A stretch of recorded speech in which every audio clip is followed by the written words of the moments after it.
Hi children, today we are going to start our discussion on current electricity. In the previous two chapters, which we altogether called electrostatics, we discussed about the study of the charges at rest. In the chapter current electricity, we are going to discuss about the behavior of charges in motion. We are going to discuss, I repeat, we are going to discuss about the behavior of moving charges. Okay. Let us take the first period into consideration, that is current. What do you mean by current? The meaning of the word current is just flow. You have heard about different types of currents like ocean current, thermal current, river current, wind current. So many such words are familiar to you. That is what I said. The meaning of the word current is simply flow. Okay. Then what is next? That is important. This is electric current. Okay. What do you mean by electric current? Let me tell you. Electric current is the flow of electric charges. The flow of electric charges is what is called the term electric current. Mathematically, electric current is given as I is equal to delta Q divided by delta T. What is here delta Q stands for? Consider a conductor, say of this shape or any shape, and take a particular cross section of this conductor. Okay. A conductor is characterized by the presence of enormous number of free charge carriers called free electrons. Let us consider that this end of the conductor is provided. Okay, I am connecting the same to a cell such that this is the positive terminal of the cell, this is the negative terminal of the cell. Now you can see that if you take an elemental cross section or elemental volume of this one, okay, you can see here. As a result of this positive charge supply, electrons will get a motion velocity in this direction. Let Q minus be the amount of charges flowing in this direction. When electrons are flowing in this direction or this many negative charges are moving in this direction, this will create a thing like a set of positive charges moving in that direction, right? When electrons are displaced in this direction, we say that positive charges gets displaced in the direction opposite to this. Which means I can say the net charge crossing this cross section is Q plus minus Q minus. The reason for this minus is these two are moving in the opposite direction, and the charge of the negative. This is in this the second minus is for negative charge. So ultimately this is Q plus Q minus. This is a total charge flowing, and I tell you I average is equal to this term. So I will say this is I average. I average is equal to delta Q divided by delta T. This is the expression for average current over an interval delta T. Average electric current over an interval delta T is I average is equal to delta Q divided by delta T, where delta Q may be represented as likewise Q plus Q minus. This is generally in the case of what I am saying, current flow through a tube or something like that. Now this I got, from here I got average current. I average is equal to delta Q divided by delta T. Now we have to define what is called instantaneous current. Instantaneous current. What is your knowledge about an instant? The definition of an instant is a negligibly small interval of time. What is an instant? An instant is a negligibly small interval of time. So I will tell you I instantaneous. I instantaneous is equal to delta q divided by delta t under the condition limit delta t tends to 0. Limit delta t tends to 0, delta q divided by delta t. This is, as you know, I instantaneous is equal to dq divided by dt. I instantaneous is equal to dq divided by dt. dq by dt.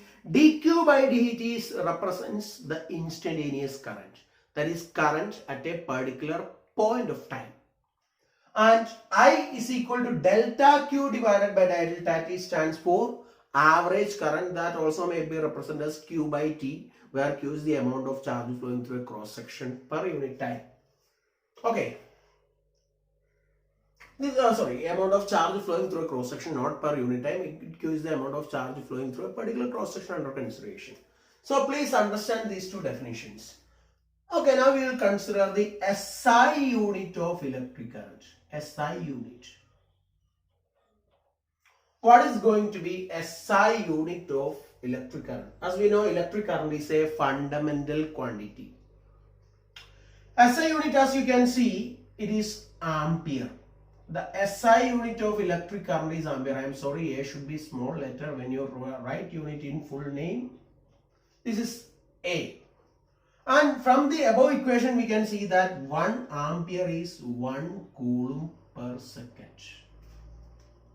1 ampere is 1 coulomb per second. Okay, the next question I am asking is, what is the direction of electric current?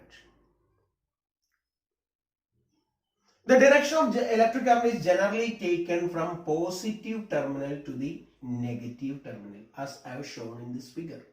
This is the general direction of electric current we take. The direction of electric current is likewise, I have to say. This is the general direction of electric current. Okay, that is from positive to negative. Now the next question I am asking is, electric current has got a direction and it is directed from positive to negative. The question is it a scalar quantity or vector quantity? Is electric current a scalar quantity or is that a vector quantity? Answer is electric current is a scalar quantity. Why electric current is a scalar quantity? Let me show here. Suppose that I am thinking like it's a vector. See, 3 ampere current is flowing from here. Then 4 ampere current is flowing from here. These two currents are in mutually perpendicular direction. Then what will be the current through this direction? You will say, sir, it is 7 ampere. Question is, did you apply vector addition here? If you have applied vector addition, your answer would have been root of 3 square plus 4 square, that is equal to 5. But it is not so. It is 3 ampere plus 4 ampere, that is equal to 7 ampere, right? Which means electric current is taken as a scalar quantity, although it has a direction because it does not obey the laws of vector addition. So you can expect a question like this. Why electric current is a scalar quantity? Electric current is a scalar quantity because it does not obey the laws of vector addition. Does not obey the laws of vector addition. So please understand that electric current is a scalar quantity. Okay, electric current is a scalar quantity because it does not obey the laws of vector addition. I hope it is clear to you. So this is the basic idea regarding electric current. Now we will consider current in a conductor. Electric current in conductors.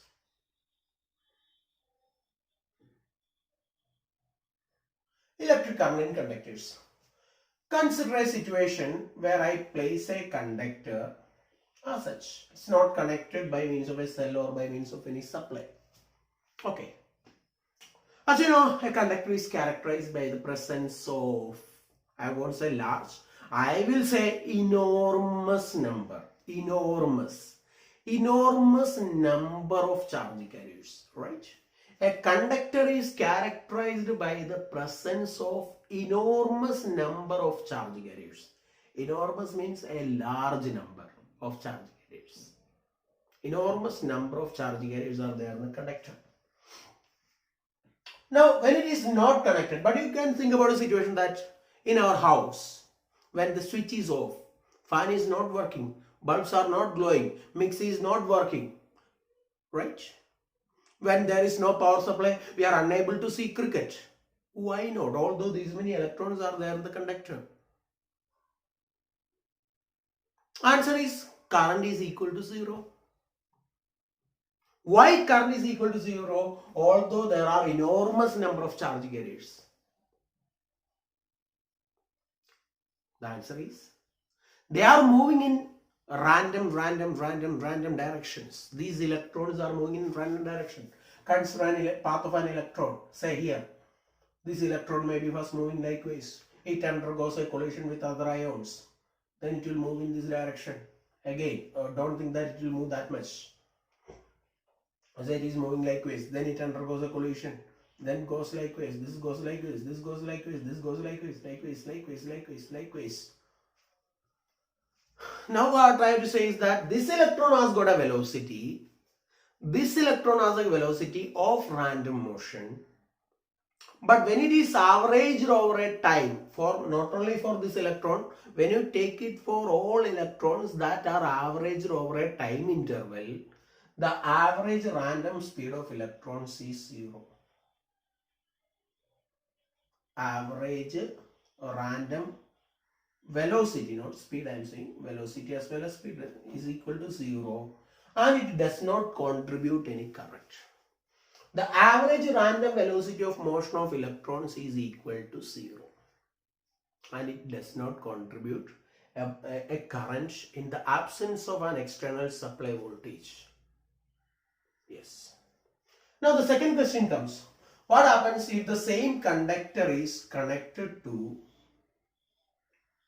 an external supply? Say this end is connected to the positive terminal of the battery, this end is connected to the negative terminal of the cell. Now here the ends are subjected to a potential difference. The ends of the conductor are subjected to a potential difference here. Here there is no potential difference, therefore the average random velocity is 0. Now this is connected to an external supply. The conductor is connected to an external supply. So here what happens? So let the supply voltage be V. In this case, as you can see, electrons will start moving from this end. Okay, I am going this as B and this as A. Electrons will start moving from B to A, which means a current is set up from A to B. Always the direction of current is in the direction opposite to the motion of the electrons. Opposite to the motion of the electron. Direction of current is always in the direction opposite to the motion of the electron. So I will tell you a current is set up from A to B, whereas electrons move from B to A. Now the question is that motion? Oh, can you conclude that all electrons will move in line by line from B to A? All electrons. Okay, one electron likewise, second electron likewise, they are moving from B to A in a line. Never. Never. Because as I again use the same word, enormous number of charge carriers there, then immobile ions there. So what happens? Consider an electron, say, starting from here. As a result of the external field or potential difference, electron will start accelerating. Electron will start accelerating from B to A. B to A, B to A, B to A, B to A. Electron will start accelerating from B to A. So, it contains enormous number of ions here. So many ions, so many. It's thickly populated. So what happens? As this electron starts from here, as it is accelerated as it travels by a certain distance, it undergoes a collision, right? It may be a head-on collision or it may be a glancing collision. It undergoes a collision with the other metal ions probably. As a result, it changes direction. Yeah, it has gone in that direction now. Again, in the process, it will undergo again a collision. Again, it gets its velocity is in this direction, but force is in this direction. Doesn't matter, it has gone in that direction. Again, it undergoes a collision. Again, it undergoes a collision. Again, it undergoes a collision. Again, it undergoes a collision. Again, it undergoes a collision. Through collisions, it starts moving from one end of the conductor to other end of the conductor. This kind of motion of the electrons is called drifting motion. This kind of motion of electrons is called drifting motion. My question, what do you mean by drifting motion? Drifting, drift. What do you call by drifting motion of electrons? I will define the motion, drifting motion as motion of electrons in a conductor in the presence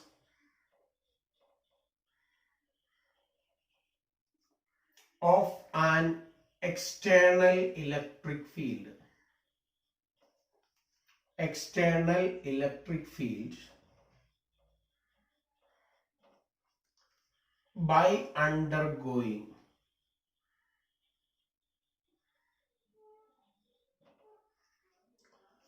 subsequent collisions by undergoing subsequent collisions with the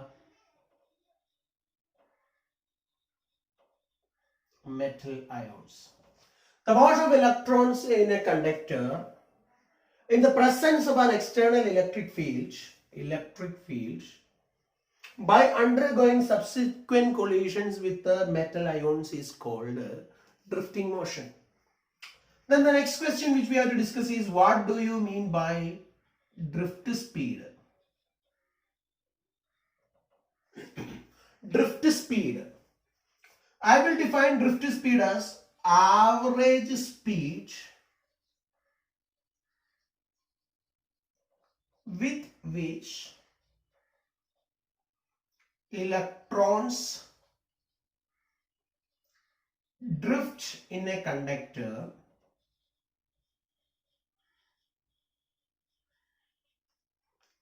in the presence of an external field.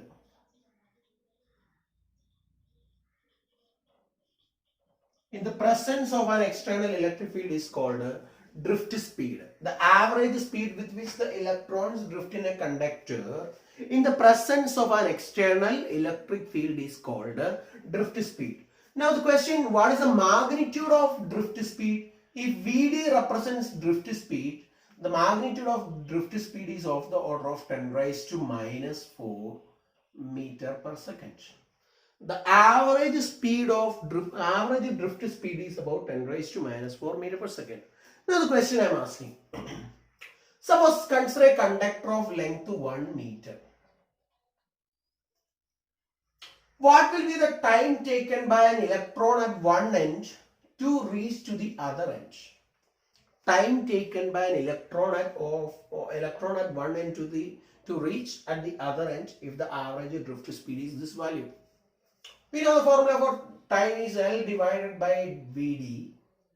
L is 1 meter, Vd is this much. This answer will give you 10 raised to 4 seconds. That means about 10,000 seconds. A day contains 86,400 seconds, which means the time taken by an electron to travel from one end of the conductor to the other end is about 1 by 8.5th of a day. Right? A day contains 86,400 seconds. So around 10,000 seconds. 3,600 seconds is 1 hour. About 3 hour time it will take for an electron to travel from one end of the conductor to the other end if the conductor has a length of 1 meter. Now think about our house supplies where the length is say 3 to 4 meters or 4 to 5 meters or even more, and when the switch is on, at the same instant the effect is reached to the bulb or to whatever device we are connected with, right? What is the reason for it? The effect is transmitted at the speed of light in a conductor, practically. What is the reason? That is, again I will use the same thing. A conductor contains enormous number of free charge carriers. Enormous number. It is just like you are in a queue for a houseful movie, or a popular movie. You are in a queue. Not nowadays, because nowadays everyone is relying on online ticketing. Now I am saying a situation 5 years before. You are standing in a queue for a movie where you are planning to get, not 5 years, maybe another, okay, around 2000 time or before that. I have the experience of doing that. You are in a queue, a long queue. When someone makes a push from behind, what happens? When someone makes a push from behind, okay, I pushed him, the one who is standing in front of me. I pushed him, a large push. A strong push I made. Then what will happen? The same push will be transmitted to the second person, third person, fourth person. Assuming there is no loss of energy in that situation, the push will reach the person standing up front. Just like the way as an electric field is applied here, this electron gets an impulse. This electron makes a push. This in turn gets to the next one. This in turn gets to the next one. This in turn gets to the next one. So that means through the collision process, the effect is reaching to the other end in a very short time. The effect is reaching to the other end in a negligibly small time. The same thing is reaching to the other end in a negligibly small time. Already, it's reaching to the other end within no time. So it's not necessary that this electron has to travel all the way from here to here to cause a current. Because the effect is transmitted, just like what we have learned in the case of a wave.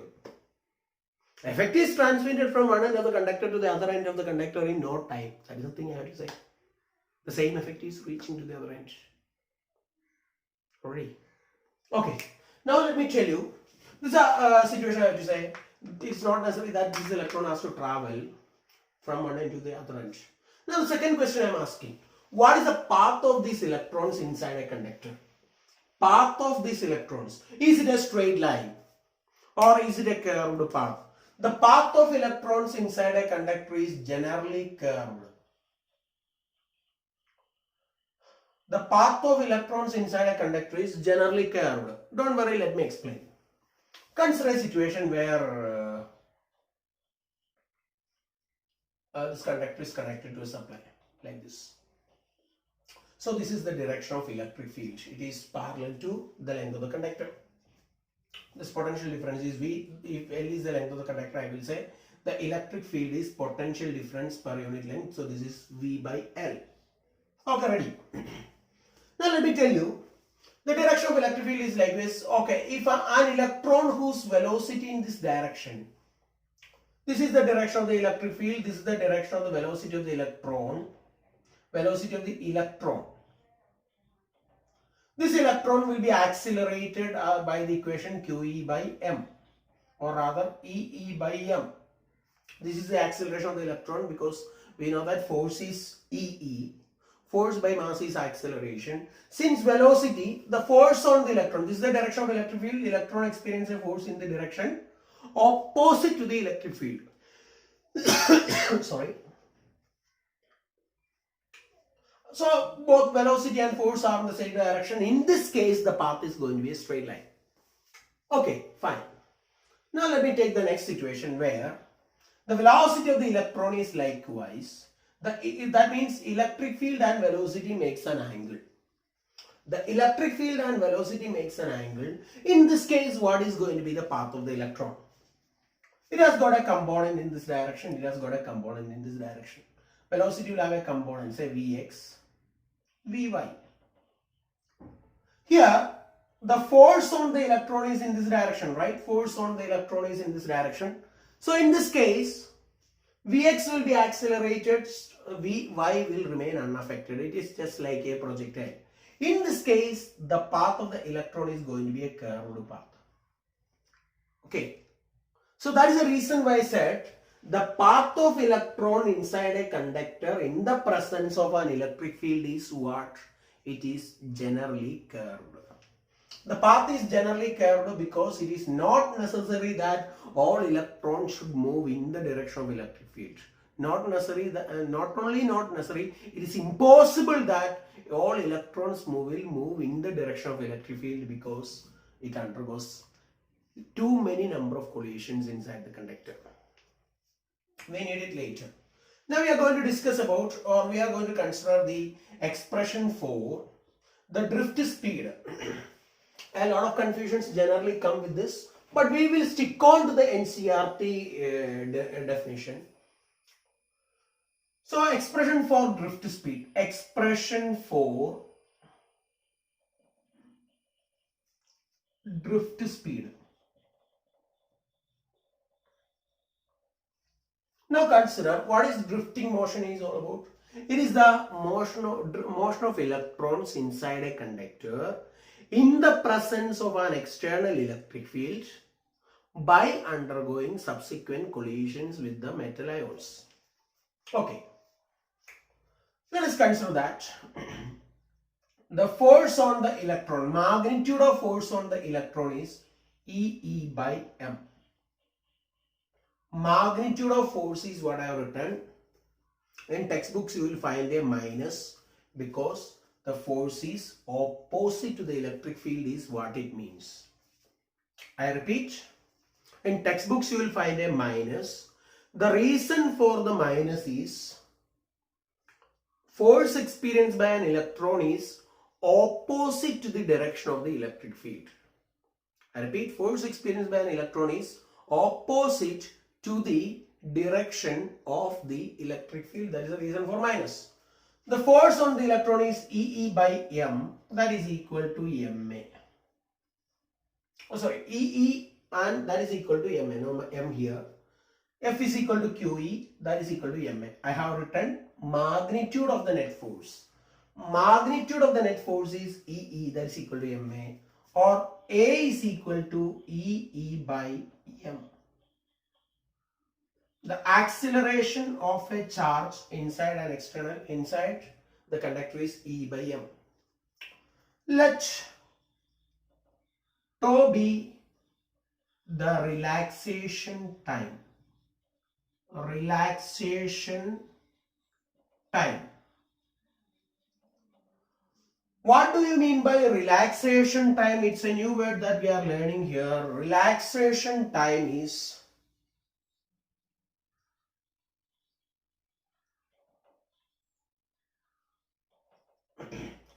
average time interval. So relaxation time is average time interval between two collisions. The relaxation time is average time interval between two collisions, not two successive collisions.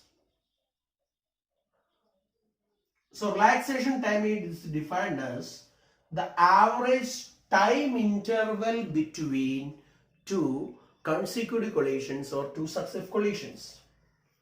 Now let us consider that after a collision the velocity of electrons just becomes zero.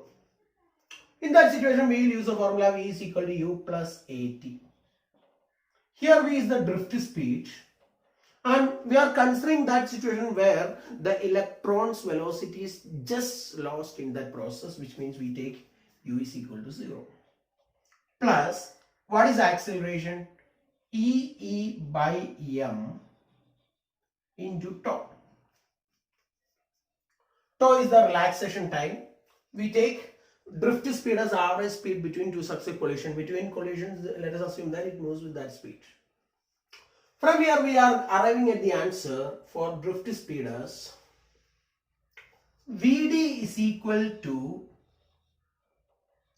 E by m into tau, where tau is relaxation time, and relaxation time is the average time interval between two successive collisions. Okay. Tau is the average time interval between two successive collisions. So please understand this relation for the drift speed.